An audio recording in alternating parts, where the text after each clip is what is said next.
Mathematical academy में आपका स्वागत है। आज हम CSIR NET June 2011 part B real analysis question number 30 करेंगे। क्या है question number 30? Let I equal to singleton 1 union singleton 2 subset of R for x belonging to R। Let phi xi equal to infimum of mod of x minus y such that y belonging to I। Then these are the options. क्या कह रहा है?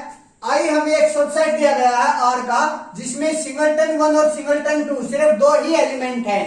ठीक है। उसके बाद for X belonging to R, X belonging to R के लिए एक फंक्शन बना दिया गया फाई एक्स आई। फंक्शन क्या है? Infimum of mod of x minus y such that y belonging to I. Then कुछ ऑप्शन देकर इस फाई के बारे में पूछ रहे हैं हमसे, वो फंक्शन डिसकंटिन्यूअस होगा, कॉन्टिन्यूअस होगा, डिफरेंशिएबल होगा या फिर नॉन डिफरेंशिएबल होगा। That's clear. पहले हम इस फंक्शन को देख लेते हैं। फाई एक्स आई है क्या? Phi x I infimum of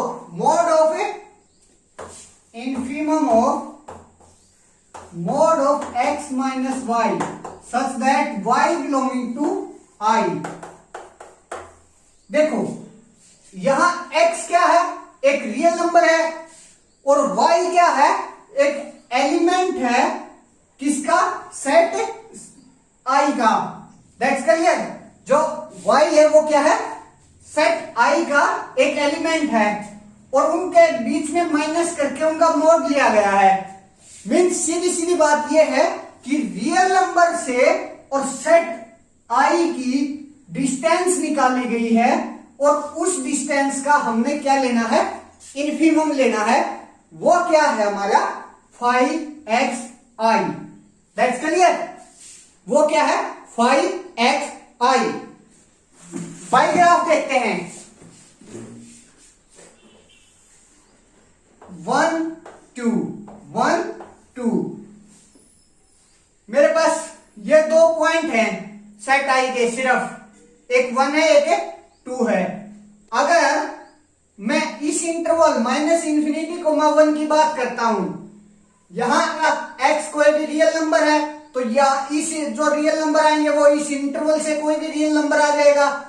उसका सेट जो y है, y एक एलिमेंट है सेट i का। मीन्स उसका जो सेट i है उससे डिस्टेंस निकालता हूं और डिस्टेंस इन्फिनिमम कर देता हूं। वही मेरा फंक्शन यहां माइनस इंफिनिटी से 1 तक है, वही मेरा फंक्शन आ जाएगा। That's clear.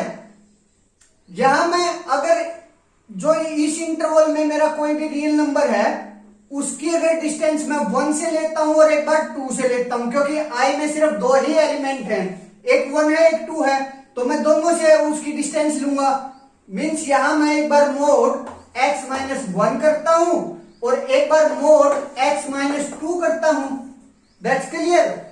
जो डिस्टेंस आएगी माइनस इंफिनिटी कोमा 1, इस इंटरवल का कोई पॉइंट है, उसकी जो डिस्टेंस मिनिमम डिस्टेंस आएगी वो कहां से आएगी? x माइनस 1 से, क्योंकि इस इंटरवल के नजदीक कौन सा पॉइंट है? 1 पॉइंट है, ना कि 2। जो यहां फंक्शन आएगा इस इंटरवल पर वो क्या आ जाएगा? Mode of x minus 1। ठीक है। मोड ऑफ x माइनस 1 आएगा। अब जो 1 है वो हर रियल नंबर से बड़ा है, तो यहां जो फंक्शन आ जाएगा वो 1 माइनस x आ जाएगा। जब मैं रियल नंबर 1 से सेट i का डिस्टेंस निकालूंगा तो इस x की जगह 1 आएगा और y की जगह 1 और 2 में से कोई भी आ सकता है, लेकिन जो मिनिमम डिस्टेंस है वो 0 ही हो सकती है, क्योंकि मोड है और मोड नॉन नेगेटिव होती है। 1 माइनस 1 मीन्स 0। तो जो 1 है उस पर जो फंक्शन है उसकी क्या वैल्यू आई? 0। अब देखो यहां 3/2 है। 1 से लेकर 3/2 तक जो रियल नंबर्स हैं उनका जो डिस्टेंस है 1 से मिनिमम है, ना कि 2 से। और जब हम 3/2 के बाद की बात कर रहे हैं तो वहां जो डिस्टेंस है वो 2 से मिनिमम है किसी भी रियल नंबर का। मीन्स जब मैं यहां की बात कर रहा हूं 3/2 से पहले, वहां मैं 1 से डिस्टेंस लूंगा और जो यहाँ 1 से लेकर 3/2 तक जो रियल नंबर हैं वो मेरे पास बड़े हैं 1 से, तो जो डिस्टेंस आएगा रियल नंबर में से 1 को माइनस करके आएगा। ठीक है, अगर मैं 3/2 की बात करता हूं, यहाँ x की जगह 3/2 पुट किया और y की जगह 1 लेकर आया, तो जो ये मोड है वो 1/2 आया। और सिमिलरली जब मैं यहाँ x की जगह 3/2 और y की जगह 2 लेकर आया तो -1/2 आ गया और उसका जो मोड है वो भी 1/2 और 1/2 1/2 का मिनिमम क्या होगा 1/2। तो जो फंक्शन की वैल्यू है मेरी 3/2 पर वो क्या आ गई 1/2। ठीक है, अब सिमिलरली जब हम 3/2 से 2 के बीच में देखेंगे तो जो डिस्टेंस मिनिमम है वो कहां से है 2 से है। तो यहां जो हर रियल नंबर है वो 2 से छोटा है, तो जो डिस्टेंस फंक्शन आ गया वो क्या आ गया 2 - x। ठीक है, अब 2 की बात करते हैं, तो जब मैं यहां 2 पर जो मिनिमम आएगा डिस्टेंस सेट i का और 2 से वो क्या आ जाएगा 0, क्योंकि जब मैं यहाँ x की जगह 2 पुट करूंगा और y की जगह 2 पुट करूंगा तो मेरे पास क्या आ जाएगा 0। तो 2 पर जो फंक्शन है मेरा उसकी वैल्यू क्या आई 0।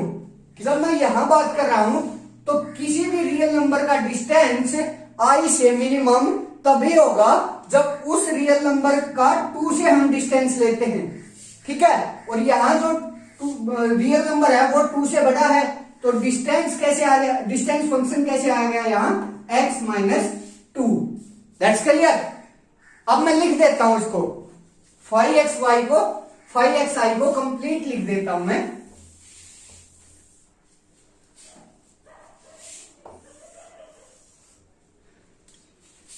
-∞ से 1 तक क्या फंक्शन है 1 - x है जब x ग्रेटर देन -∞ हो और लेस देन 1 हो। जब x = 1 है तो फंक्शन क्या है 0 है जब x = 1 है। 1 से 3/2 तक क्या है x - 1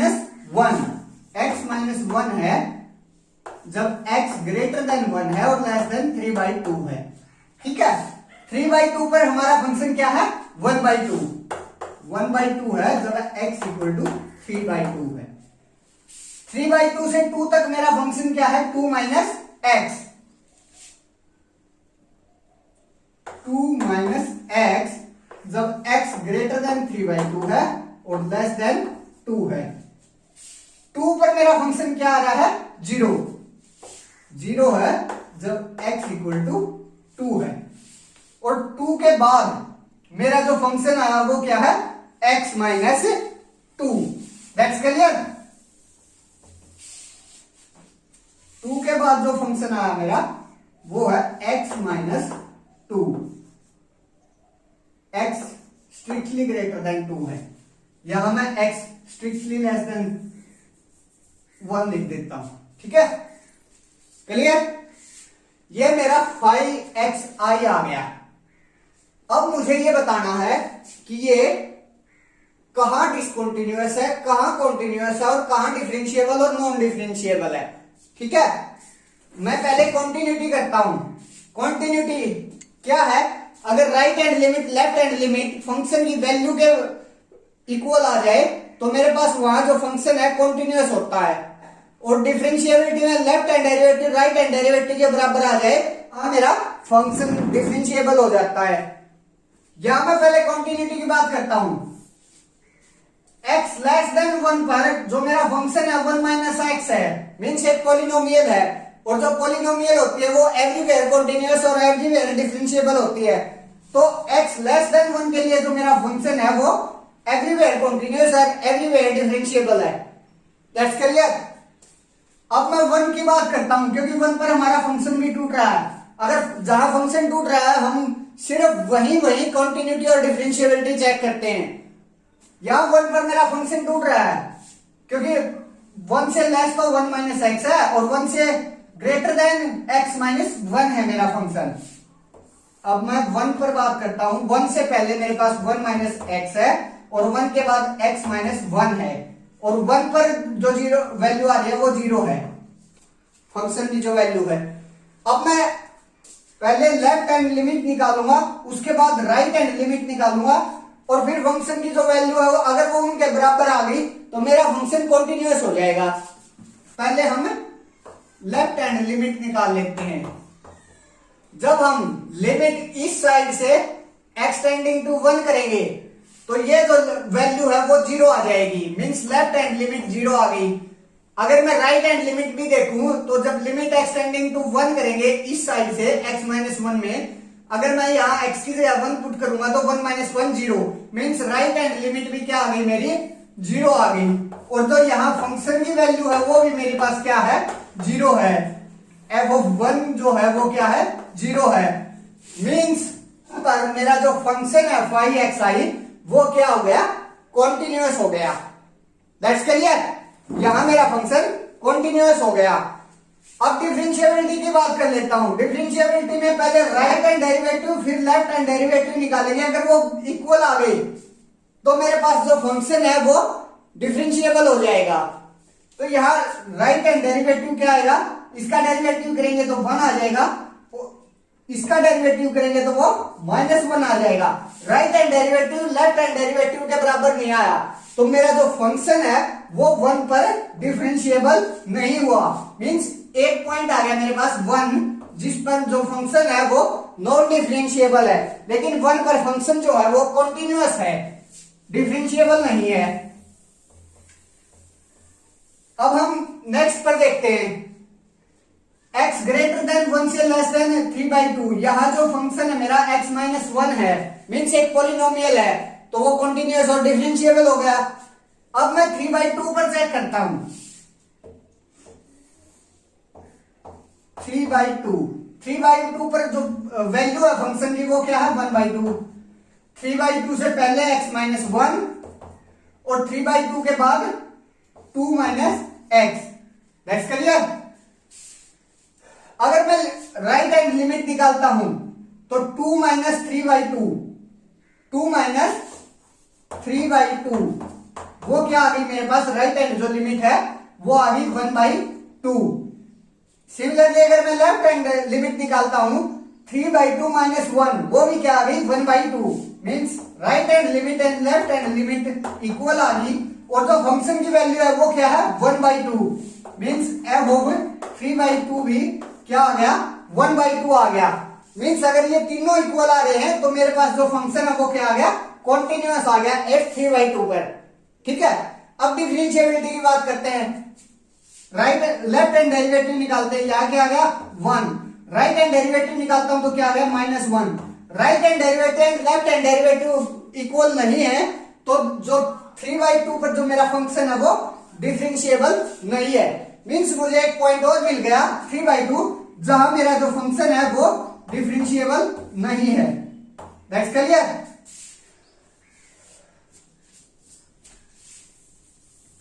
उसके बाद 3/2 से 2 तक मेरा जो फंक्शन है वो 2 माइनस एक्स एक पॉलिनोमियल है, तो everywhere differentiable, everywhere continuous. Similarly अब मैं यहां 2 पर बात करता हूं, 2 पर चेक करता हूं। 2 से पहले मेरा जो फंक्शन की वैल्यू है 2 माइनस एक्स, 2 के बाद जो फंक्शन की वैल्यू है x माइनस 2, और 2 पर जो फंक्शन की वैल्यू है वो है 0। ठीक है, कॉन्टिन्यूटी के लिए मैं राइट हैंड लिमिट और लेफ्ट हैंड लिमिट निकालूंगा। राइट हैंड लिमिट भी यहां क्या आ गई, यहां जब मैं लिमिट x टेंडिंग टू 2 करूंगा तो 2 माइनस 2 इक्वल टू 0 आ जाएगी, और सिमिलरली लेफ्ट हैंड लिमिट भी 2 माइनस 2 करके 0 आ जाएगी। तो यहां राइट हैंड लिमिट और लेफ्ट हैंड लिमिट इक्वल आ गई। साथ में जो फंक्शन की वैल्यू है मींस f ऑफ 2 है वो भी क्या है 0 है, मींस इक्वल है।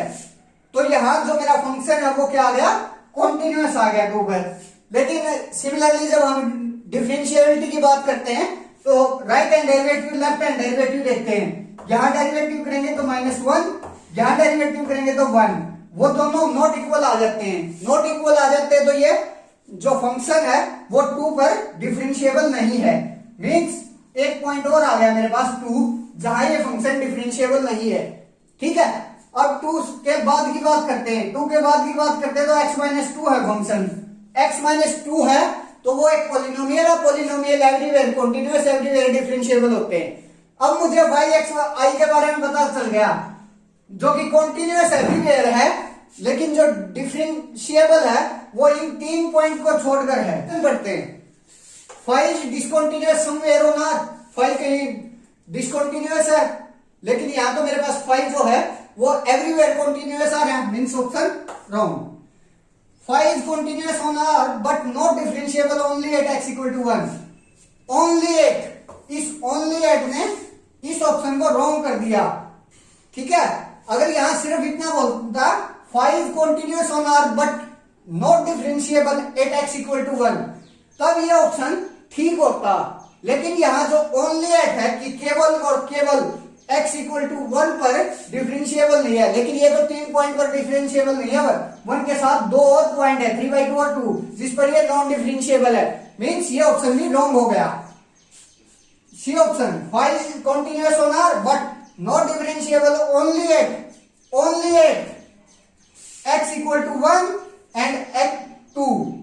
x इक्वल टू 1 और 2 पर ये डिफरेंशिएबल नहीं है, लेकिन या तो उनके साथ साथ मेरे पास एक पॉइंट और आ रहा है 3/2, जिस पर ये डिफरेंशिएबल नहीं है, मींस ये ऑप्शन भी यहां से रॉन्ग हो गया, सिर्फ इस ओनली एट की वजह से। अगर यहां ये ऑप्शन होता 5 is continuous on R but not differentiable at x equal to 1 and 2, तब ये ऑप्शन करेक्ट होता। ठीक है, अब हम ऑप्शन डी पर आते हैं। 5 is continuous on R but not differentiable only at x equal to 1, 3/2 and 2। हाँ, यही तो बात है, 5 कॉन्टिन्यूअस तो है हर पूरे आर पर, लेकिन डिफरेंशिएबल नहीं है, सिर्फ 3 पॉइंट पर x equal to 1, 3/2 and 2। That's clear, this option is right.